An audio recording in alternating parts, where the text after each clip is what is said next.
Welcome to the Compliance 911 Show, a no-nonsense podcast discussing hot topics for today's busy compliance professional. It's everything you wanted to know about regulatory compliance, but we're afraid to ask. And now, here are your hosts, Dean Stockford of M&M Consulting and Len Suzio of GeoData Vision.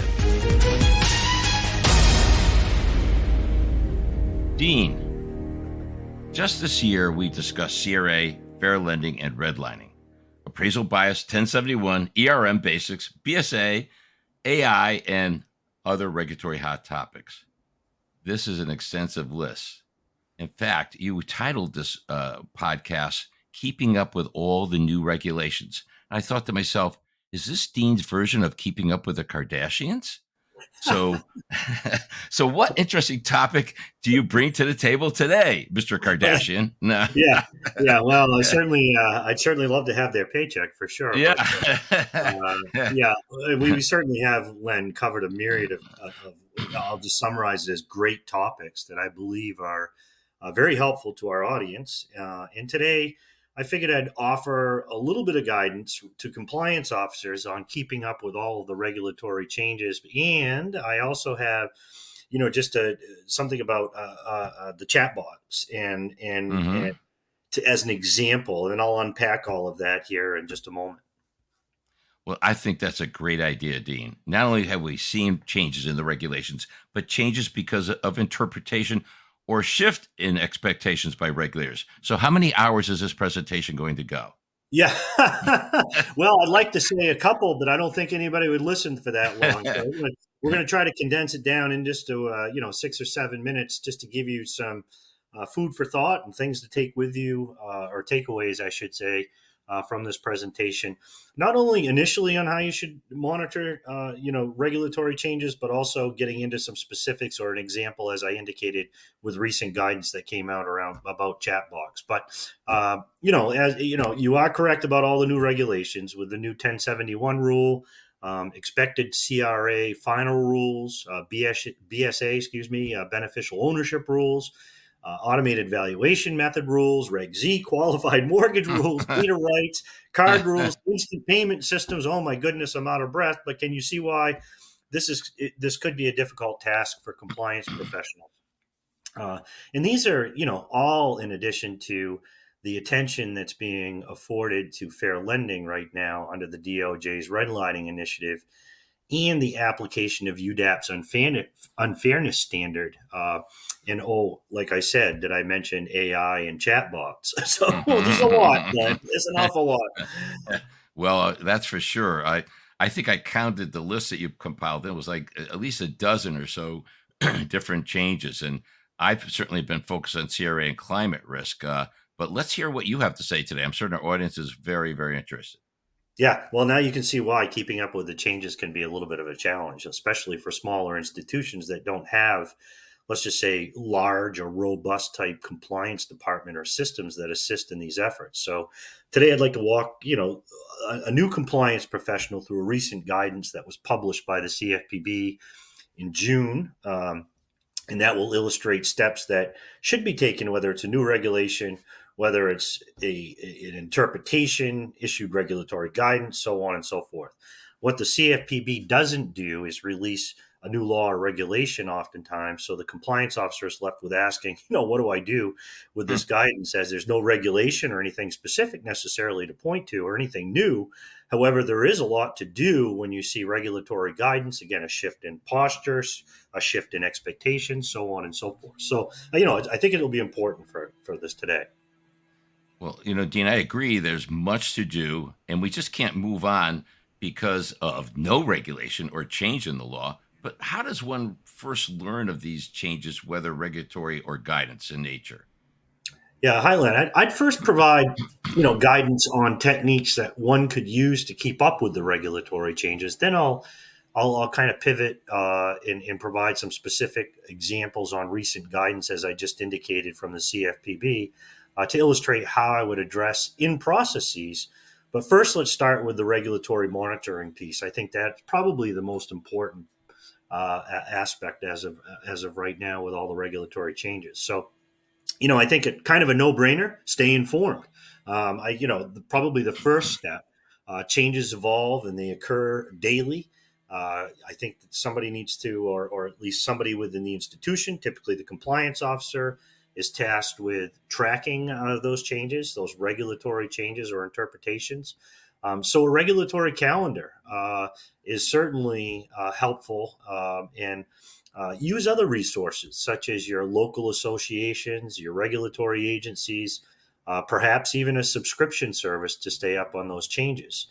We provide a newsletter and a calendar, and those combined or cumulatively are really the tool that we use in order to stay up and keep people informed on what the regulatory changes are. Monitoring websites is also a very helpful tool to see what could be changing. Attend online or in-person conferences. Obviously, you and I know a lot about that because not only do we attend them from time to time, we also put them on in the form of webinars or online type guidance. It's a means of growing connections. It's a great way to stay up on the regulatory changes or interpretations, and certainly helps expedite your awareness relative to the changes.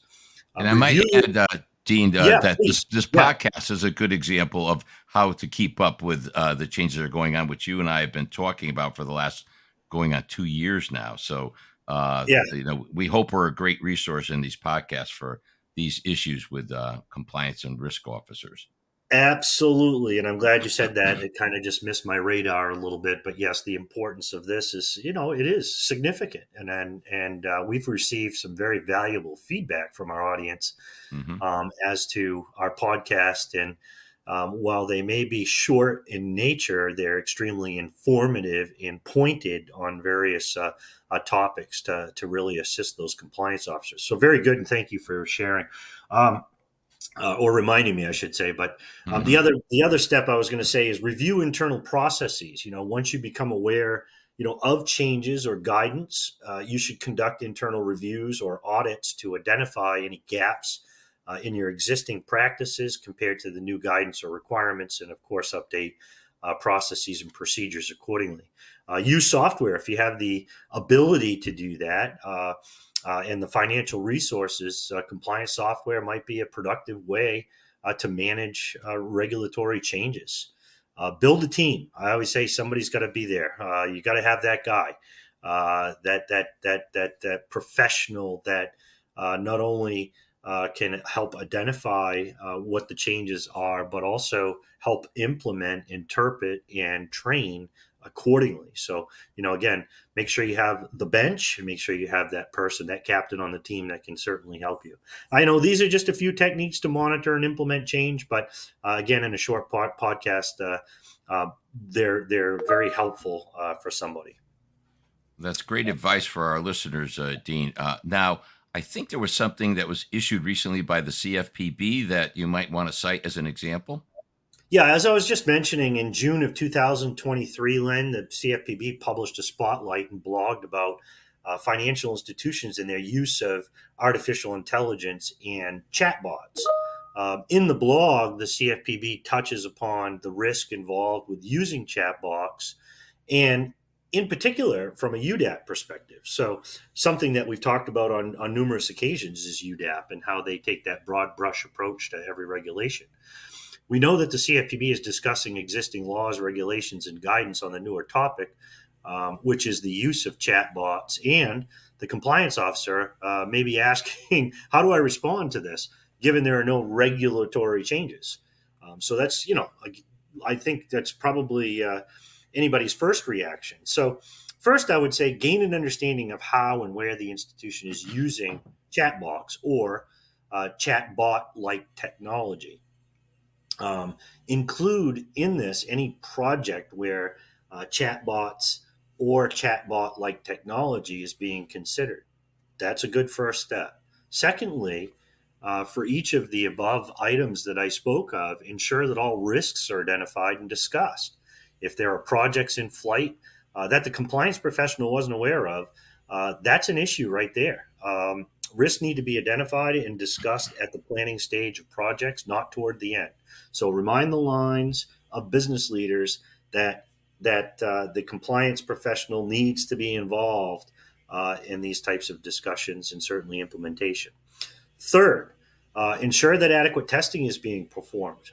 Ensure that testing isn't designed just to spot failure and erroneous information being provided, but also to spot endless loops the consumer can exit, or the provision of choices for the consumer to click on that don't reflect the consumer situation, but force them to select something that they don't wish to select. So frustration and stress in the process is viewed negatively by the CFPB or any regulator for that matter. So again, let's remain calm and try to navigate our way through these changes.